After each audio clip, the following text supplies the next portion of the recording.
Então aqui é uma maquete do que é o castelo. Aqui nessa mesa foi assinado o Tratado de Paz. Vou mostrar aqui para vocês. Aqui, se vocês quiserem olhar, aqui está o livro.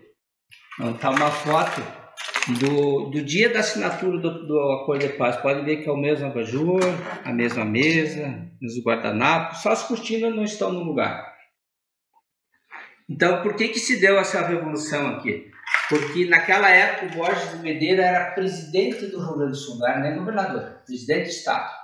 E o mandato, cada mandato era de 5 anos. Ele já estava há 4. Ele ia concorrer por 5º e não tinha ninguém para se opor a ele. Aí, 2 meses antes das eleições, um grupo de estudantes veio aqui e convenceu o Assis Brasil a concorrer contra ele. E a Assis Brasil concorreu e, segundo os historiadores, segundo as biografias, o Assis Brasil teria ganho, feito a maioria dos votos. E aí, quem fazia a recontagem dos votos era uma comissão indicada pelo presidente do Estado, que era o Borges de Medeiros. Aí eles adulteraram as atas. Aí o Assis Brasil insistiu para que o governo federal viesse fiscalizar e eles não vieram. E aí ela começou de forma espontânea essa revolução em dia 25 de janeiro em Passo Fundo. E se esparramou para todo o estado e foi finalizado aqui dia 14 de dezembro de 1923. Inclusive a grande dificuldade do acordo é que os revolucionários queriam que o Borges não terminasse aquele mandato. Que ele renunciasse ali e o Assis Brasil fosse eleito o Assis Brasil, tá? Como teria sido nas urnas.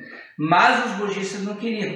E aí, numa reunião em Bagé, por sugestão do general Honório Lemes, que era um dos grandes comandantes dessa revolução, ele deu a ideia de que o doutor Assis Brasil decidisse, eles iriam aceitar. Aí, uns dias depois, no dia 14 de dezembro, eles vieram aqui, fizeram uma reunião. Aqui sentou o general Setembri, que era o representante do governo federal. Lá sentou o doutor Assis Brasil, representando os revolucionários, e perfilados todos os comandantes de guerra dos dois lados. E aí aqui então foi assinado o pacto então, de Pedras Altas. Só para vocês terem, a reeleição só voltou depois no governo de Fernando Henrique Cardoso. Que a partir daqui não teve mais reeleição. Então ficou decidido que o Borges terminaria aquele mandato, mas não iria concorrer mais. Até foi uma coisa muito engraçada, porque aquela noite o general Honório Lemes saiu para fora para fumar um cigarro, depois da assinatura do Tratado de Paz. Aí tinha um repórter, era quase meia-noite. E aí eles perguntou, e aí? Assinamos. E o Borges? Ele estava muito preocupado com o Borges, se ia continuar ou não. Diz ele, continua. Daí o repórter, mas então lutaram por quê? Então, aí o Honório Lemes ele disse algo tão inusitado, tá, que ficou perpetuado. Ele disse, lutamos para que os homens para que as leis governem os homens e não os homens governem as leis. Tá? Ou em outras palavras, também tem um outro ditado, tem esse que está em algumas biografias e tem outro que ele poderia ter dito em outras palavras, para que nosso Estado seja governado mais por leis do que por homens. Então, após a assinatura do Tratado de Paz, os borgistas, indignados com o acordo, tentaram arrombar o castelo. Mas como são portas de aço, eles não conseguiram. Aí o que eles fizeram? Eles arrombaram essa janela.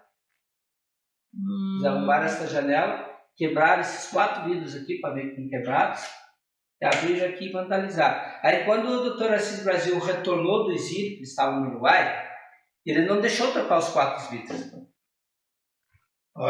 Ele não deixou trocar os vidros. Deixou assim. Aí ele dizia que todo o castelo deve manter suas cicatrizes. E aí está aqui as cicatrizes das batalhas. Aquela espingarda que tem lá em cima, aquela arma é uma arma que ele ganhou do imperador da Prússia, quando ele foi visitar a Prússia, representando o Brasil. Tá? Essa arma ela tem um fato interessante. Ela era usada pela guarda real do imperador. E ela tem 1,80 m. E toda pessoa para poder ingressar na guarda real tinha que ter no mínimo 1,80 m. Então tinha que ser no mínimo a altura da espingarda. Pertenceu ao Bento Gonçalves, lá da nossa Revolução de 1835, a Revolução Farroupilha. Ele comprou num leilão em Piratini, e aí trouxe, mandou moldar ele. Salas da aula de música. Então, aqui todos os filhos deles falavam em torno de 7 idiomas.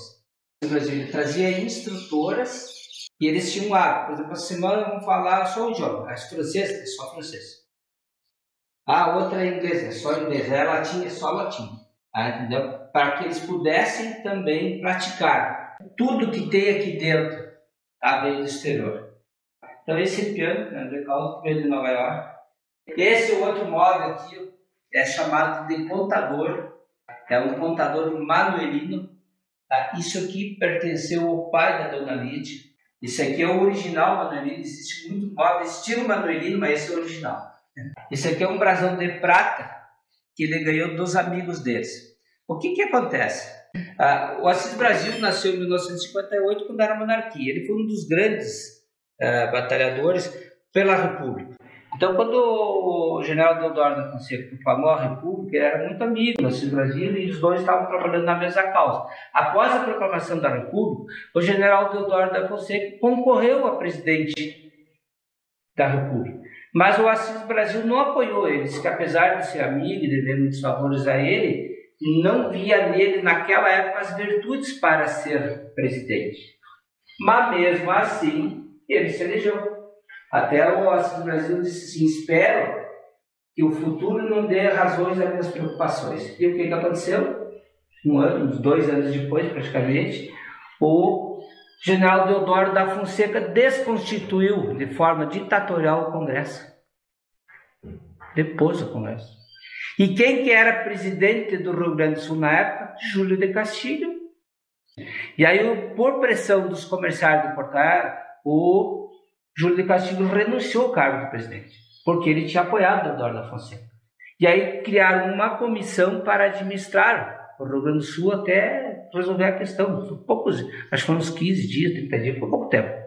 E entre eles estava o Assis Brasil. Aí o Assis Brasil era muito amigo do ministro Barão de Lucena, que era ministro do general Deodoro, e escreveu uma carta para ele, em outras palavras, dizendo que o Brasil estava de luto, que o Rio Grande estava de luto naquele dia e estava pronto para defender com sangue a Constituição, se fosse necessário. E aí o Barão de Lucena escreveu para o Assis Brasil, mais se dirigindo como amigo, do que como representante do governo federal, e pedindo, entre outras coisas, que ele arrepiasse carreira. Como o Assis Brasil gostava muito de carreira, ele usou esse termo, arrepiar carreira, que é voltar atrás da decisão dele. E aí o Assis Brasil deu uma resposta tão emblemática, que eles criaram toda ela aqui. Então, esse brasão é para isso.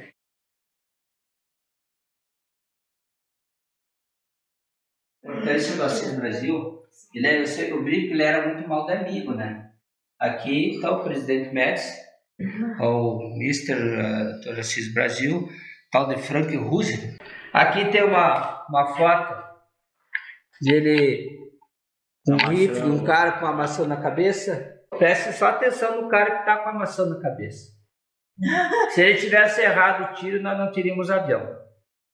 Santos Dumont. Cara. Eu até brinco com os familiares, né, dele, do Assis Brasil. É graças ao bisavô que nós temos aviões, porque se errasse o tiro, nós não teríamos, né? Para me contar a história daquele Sérgio, não preciso contar isso aqui para você. Saiu uma reportagem, 30 de dezembro de 1900, no jornal americano, onde falava aqui com o ministro Assis Brasil, eleito um grande diplomata, era um exímio atirador. Então tem ele aqui atirando com 2 revólveres, atirando por baixo da perna, atirando de costa. Olha aqui, ó. Aqui um pouco, ele está com um espelho na mão maior, de costa, olhando por um espelho, e a Dona Lídia uma maçã na cabeça. Então o que acontece? Naquela época o Brasil estava em conflito com Portugal. O Barão de Ouro Branco nomeou o Assis Brasil para intermediário. E aí ele foi, o Ricardo fez um banquete, o presidente do Brasil e tal, e convidou, ele sabia dessa habilidade do Assis Brasil de excelente, e convidou ele para caçar cego. Ele foi. No outro dia ele foi. Só que uma caçada de servo. E aí disse que quando o servo estava passando, o rei pediu para o Assis Brasil atirar. O Assis prontamente pegou o rifle e pá, atirou. E o servo continuou correndo. Aí o rei pegou e abateu o servo. Um tiro e abateu o servo. Aí disse que ele brincou com o Assis Brasil. O melhor atirador do Brasil, um dos melhores do mundo, e errou. Ele disse, não. Eu não quis tirar a honra de Vossa Majestade a bater o servo. Mas olha na galhada da direita, um palmo acima, verás um furo de bala. Olha só. Matar é simples, né? Até o rei matou, né?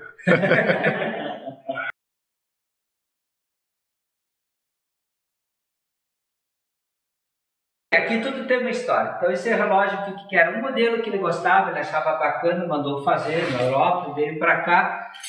Não sei se vocês viram que ele tem um defeito aqui. Pequeno defeito. O 9. O 9 está virado. Olha só. Tá. E aí, vão devolver, tá. Ele não deixou devolver. E o Assis Brasil não perdia as oportunidades para ensinar. Então ele tinha um ditado que ele dizia assim, que mestre é todo aquele que faz, que ensina alguma coisa. Mesmo que tu faça errado, tu não deixa de ser um mestre, você pomba aquilo. O problema é o que muitos sabem e nada ensinam, ou nada fazem. Então, o que ele quis dizer? Apesar do cara, o cara era bom, foi um erro, foi um quilo, tá? Talvez se tivesse feito, não estaria aqui até hoje. Aqui, como é que eles diziam que aqui era a sala da segunda classe, onde ficavam as crianças quando tinha visitas. Então, para não ficar os filhos, ficavam aqui. Olha essa cadeira aqui.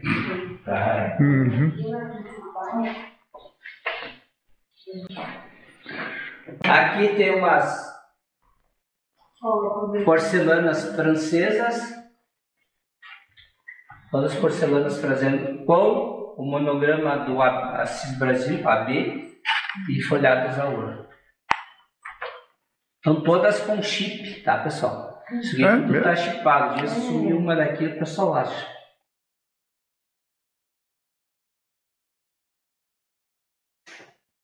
Que luxo!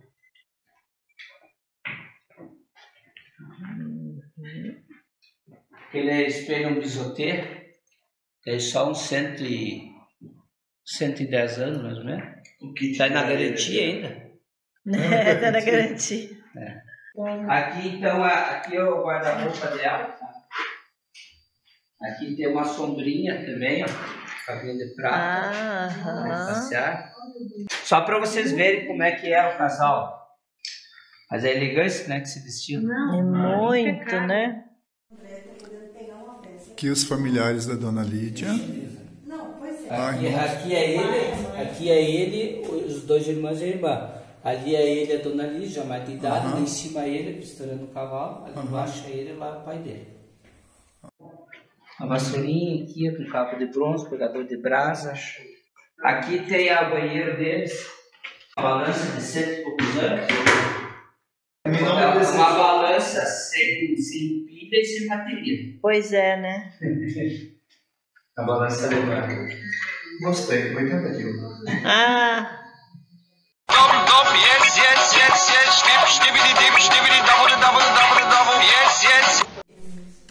Aqui nós temos uma pia, um bidê, um box de banho e um sistema de calefação e aquecimento de água, movido a carbureto.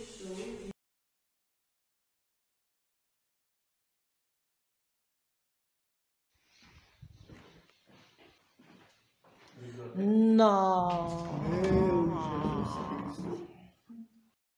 Gente, que privilégio. Misericórdia, que coisa linda!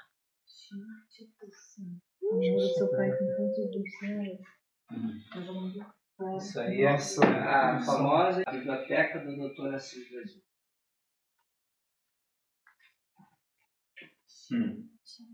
Meu, a gente fica sem palavras num lugar desse.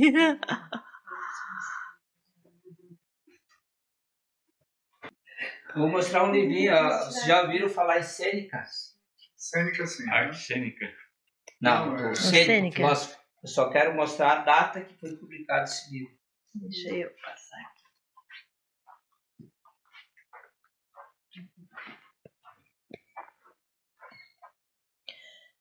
(1555).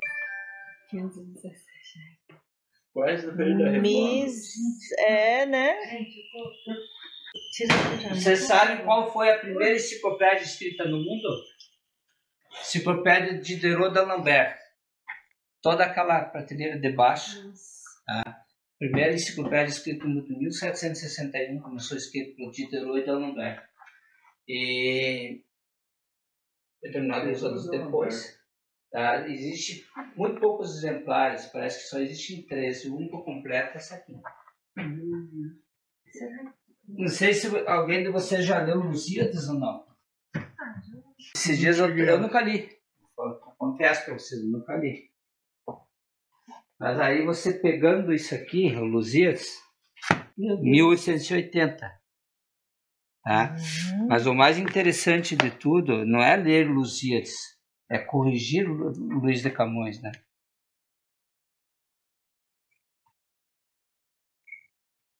Ó, verso feio, mas não errado. E é várias coisas. Então o que eu quero mostrar para vocês? Ele não só tinha, como ele lia.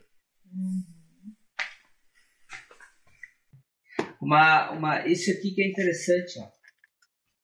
Aqui tem ele, ó. Ele está sendo representado pelo sapo, ó, sustentando uma opinião. Porque o que aconteceu na época? Na época aqui se criava muito gado Durham, que era um gado que não tinha muito rendimento. E ele defendia que o gado Devon era melhor para essa região. Aqui que é o gado Durham. Era um gado que não dava muito peso. E aí os caras perguntaram para ele: mas doutor Assis Brasil, se todo mundo cria Durham, só o senhor cria Devon, o senhor acha que o senhor está certo? Tá, então aqui está ele, sozinho, pisoteado, porque ele defendia a canela de um gado Devon, que é vermelho, tá? Sustentando uma opinião. E aí ele dizia assim para as pessoas: a minha experiência me ensinou que não será a primeira vez que poderá toda uma sociedade estar equivocada. E hoje o que existe de Durham, o gado Durham, nada mais. E o gado Devon está crescendo cada vez mais. Tanto que quando ele morreu, ele era um dos maiores criadores de gado Devon registrado do mundo. Ele tinha mais de 2.000 matrizes. Nossa. Porque na Inglaterra, no primeiro mandato de Devon, tem 40, 60 matrizes, é muito, né? São tudo áreas pequenas. Né? Aqui é um dicionário inglês, tá? Como é muito volumoso, muito grande, é ruim de manusear. Então, tu abrir aqui, faz as consultas que tem que fazer, terminou. Essa foto é pra Show. eu colocar no... Isso é um lenço farroupilha original. É, da Revolução entre 1835 e 1840. Esses lenços eram produzidos no Brasil, mandado bordar na Alemanha, aí vinha de navio. Quando chegava, o governo federal mandava queimar os contêineres, porque ele era um símbolo da Revolução. Tá, então aqui está o lema: nos ângulos do continente, o pavilhão tricolor se divisa sustentado por liberdade e valor. Eu fiquei falando. Aí tem a erva mate, o trigo, as caravelas, tudo tem um significado. Uhum.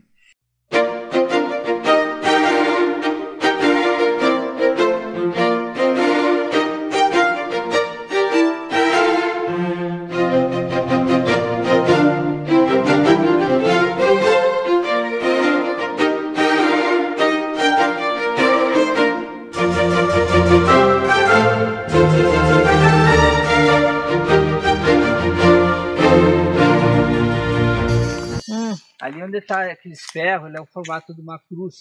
Então lá no fundo ele tinha pêssego, lá naquele outro lado ele tinha laranja, e lá naquele outro quarteirão lá era a horta. Então o que ele fez? Ele plantou bem no formato de uma cruz. Aqui era nosso pecão, foi as primeiras nosso pecão plantada no Rio Grande do Sul. Tá?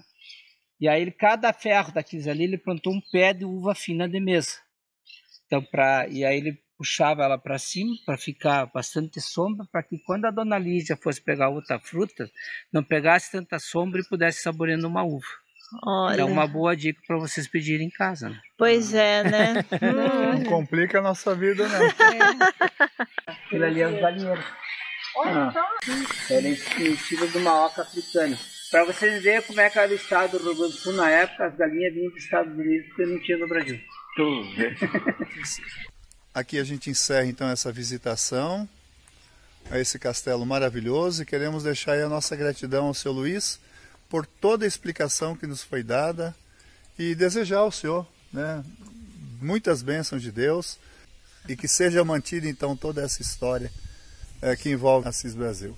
Eu agradeço a visita de vocês aí. Tá? Tá bom. E vamos com Deus. Um abraço.